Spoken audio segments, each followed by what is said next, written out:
बिस्मिल्लाहिर्रहमानिर्रहीम। रसूलुल्लाह सल्लल्लाहु अलैहि वआलैहि वसल्लम ने इरशाद फरमाया, रात को बीवी को जगाना क्यों ज़रूरी है।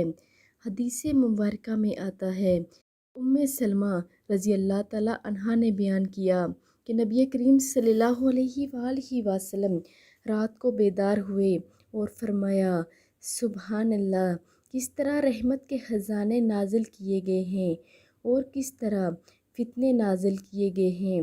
कौन है जो इन हिजरा वालियों को जगाए।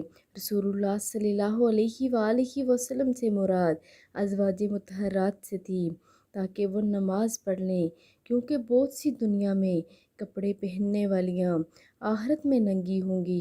और अब आबी सूर ने बयान किया कि इससे इब्ने अब्बास रज़ी अल्लाह तआला अन्हो ने और इनसे उमर रज़ी अल्लाह तआला अन्हो ने बयान किया कि मैंने रसूलुल्लाह सल्लल्लाहु अलैहि वसल्लम से पूछा, मैंने अज़वाज मुतहरात को तलाक दे दी है। रसूलुल्लाह सल्लल्लाहु अलैहि वसल्लम ने कहा कि नहीं। मैंने कहा, अल्लाहु अकबर। यानी हदीस का मफ़हूम ये है कि रात को बीवी को जगाना इसलिए ज़रूरी है कि अल्लाह ताला रहमत के फ़रिश्ते नाजिल करते हैं, साथ में फितने भी नाजिल किए गए हैं।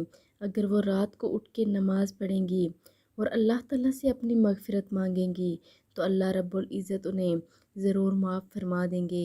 अल्लाह रब्बुल इज़्ज़त हमें अमल की तौफ़ीक अता फ़रमाए। आमीन सुम्मा आमीन।